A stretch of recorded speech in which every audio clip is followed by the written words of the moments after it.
Bom dia, amigos e amigas. Quarta-feira e vamos aí seguir com o nosso estudo de Salmos. Antes, vamos entregar este momento a Deus? Paizinho querido, graças te dou, porque até aqui o Senhor nos ajudou. Te peço que conduza esse momento, que o Senhor possa vir falar através da minha boca, para que possamos, Senhor, de fato, extrair todo o conhecimento e tudo aquilo que o Senhor quer nos ensinar através do Salmo 2. Te peço e te agradeço, em nome de Jesus. Amém. Vamos lá, então? Vamos ler aqui o Salmo 2, que diz assim: Por que se amotinam as nações e os povos tramam em vão? Os reis da terra tomam posição e os governantes conspiram unidos contra o Senhor e contra o seu ungido e dizem: façamos em pedaços as suas correntes, lancemos de nós as suas algemas. Do seu trono nos céus, o Senhor põe-se a rir e caçoar deles. Em sua ira os repreende e em seu furor os aterroriza, dizendo: eu mesmo estabeleci o meu rei em Sião, no meu santo monte. Proclamarei o decreto do Senhor. Ele me disse: tu és meu filho. Eu hoje te gerei.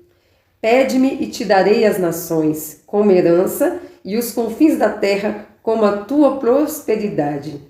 Tu as quebrarás com vara de ferro e as despedaçarás como a um vaso de barro. Por isso, ó reis, sejam prudentes, aceitem a advertência, autoridades da terra. Adorem o Senhor com temor, exultem com tremor. Beijem o filho, para que ele não se ire, e vocês não sejam destruídos de repente, pois num instante acende-se a sua ira. Como são felizes todos os que nele se refugiam. Bom, esse salmo é um salmo davídico, né? Ele foi atribuído a Davi. E aí, esse salmo vem trazendo aqui a revelação sobre o reinado de Jesus aqui na terra. Ele é um salmo messiânico, né? Que fala do Messias, só que não se trata apenas da monarquia divina. Antes fala aqui do reinado de Davi, apontando para o reinado superior que era do Messias, de Jesus, né? Então aqui vem esse salmo vem falando da rebelião das nações, né? Onde elas se levantam, né, contra o povo de Deus, e aí aqui ele vem falando, ó, eles se amotinam e tramam em vão. Por que eles se amotinam e tramam em vão, né? Os reis da terra tomam posição e os governantes conspiram contra o Senhor e contra o ungido. No caso, o ungido aqui, falando aqui de Davi, né? E aí, quando vem falando assim, ó, do trono nos céus, o Senhor põe-se a rir e a caçoar dele. Era uma linguagem, né, que usada na época, mas o que eu entendo aqui é que Deus olhou lá do céu e falou bem assim: coitados, eles acham que podem vir contra mim e me vencer. É nesse sentido, de olhar e ver que tudo aquilo que eles estavam fazendo era em vão, porque quem pode com Deus, né? Quem pode vencer a Deus, ir contra Deus? Quem foi contra Deus e quis ser maior que ele, foi expulso do céu, né? E desceu uma terça parte junto, que ele tinha conseguido convencer ali, que foi Lúcifer, né? Então, esse aqui, põe-se a rir e caçoar, é nesse sentido, de olhar e falar bem assim: coitado, eles não sabem o que estão fazendo, né? E aí, em sua ira, o repreende, e em seu furor os aterroriza, dizendo: eu mesmo estabeleci o meu rei em Sião, no meu santo monte. Aqui ele estava falando ali, primeiramente de Davi, mas já apontando para Jesus. E esse apontar para Jesus é porque Deus fez uma aliança com Davi de que o reino dele seria eterno, justamente apontando para Jesus, que viria mais tarde nascer da descendência de Davi. Tanto é que quando Jesus veio, ele era chamado de filho de Davi. Tem a passagem que fala do cego, né, que Jesus curou, e que Jesus estava vindo com a multidão e o cego ouvindo aquele tumulto, e aí ele começou a gritar bem alto para ser ouvido. Ele falava: Jesus, filho de Davi, tenha misericórdia de mim. Por isso, porque Jesus veio da linhagem de Davi. Então, aqui quando Deus está falando que ele mesmo tinha estabelecido o rei em Sião, no Santo Monte, era fazendo alusão a Jesus, mas que naquele momento estava sendo representado ali por Davi. E aí vem falando: ó, pede-me, te darei as nações como herança, e os confins da terra como tua propriedade. Tu quebrarás com vara de ferro e a despedaçará como vaso de barro. Ou seja, aqui Deus estava dando autoridade, né? E aí vem falando, ó, por isso, ó reis, sejam prudentes. Ou seja, aqui no início estava falando que os reis estavam tomando posições, conspirando contra o ungido de Deus. Aí aqui no versículo 10, Deus é tão misericordioso que ele fala, ó, sejam prudentes, aceitam a advertência, a autoridade da terra. Então, aqui ele ainda chama esses reis, né, esse povo que estavam ali indo contra o Senhor, a se arrependerem, a reconhecerem que estavam errados e a se arrependerem.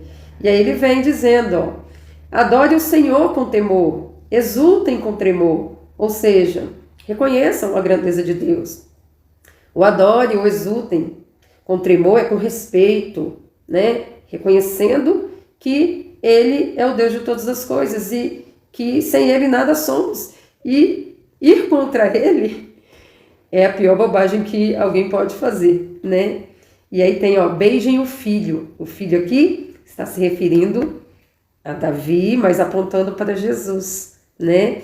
Ó, beije o filho, ou seja, adore a Jesus para que ele não se ire. E vocês não sejam destruídos de repente. Porque quem somos nós sem o amor de Deus? Né? Nós seremos destruídos pelas nossas próprias escolhas, né? Porque Deus é amor. Só que ele é fogo consumidor. E esse fogo consumidor jamais pode ser confundido com mal, tá? É porque Deus, ele é justo. Então, a ira dele destrói a injustiça, destrói tudo aquilo que não é bom. Então, aqui vem falando, ó, reconheçam o filho, para que ele não se ire e vocês não sejam destruídos de repente, pois num instante acende-se a sua ira. Como são felizes os que todos nele se refugiam, né? Ou seja, como são felizes aqueles que reconhecem a Jesus como o único e suficiente Salvador de suas vidas. Então, o convite hoje é reconhecer que Jesus é o único digno de toda honra e toda glória. Chame Ele, não chame Ele apenas para resolver problemas quando você está passando por alguns, Ele te ajuda com eles também. Mas chame Ele para governar sua vida. Reconheça-o como aquele que, além de poder te ajudar nas demandas da vida, é o único que pode te dar a salvação e a vida eterna ao lado de Deus. Porque Ele veio, se doou. Ele veio pagar um preço que nós deveríamos pagar.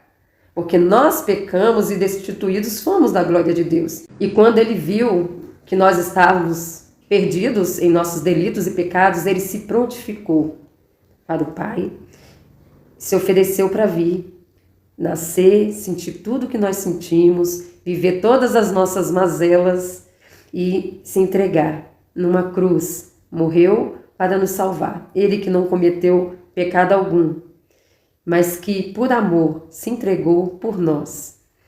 E para que um dia pudéssemos ter direitos de sermos chamados de filhos de Deus.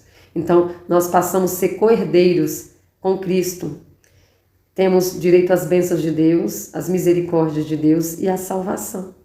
Então, não perca tempo se envolvendo com coisas que não vão te levar a lugar nenhum, ou melhor, irão te levar a um caminho de perdição. Hoje, o convite é reconhecer quem é Jesus, reconhecer que somente Ele pode nos garantir a vida eterna ao lado do Pai. E este salmo veio justamente para nos apontar isso, apontar o Cristo, aquele que é o único digno de toda honra e de toda glória. Eu espero que essa palavra tenha falado ao seu coração, assim como falou ao meu, e te vejo na sexta-feira falando do Salmo 3. Um beijo, fiquem todos com Deus. Não esqueçam de acompanhar lá no canal da Magda Provérbios, que também está maravilhoso, tá joia? Vou deixar aqui, como sempre, na descrição do vídeo para que vocês lembrem, tá bom? Então, até lá!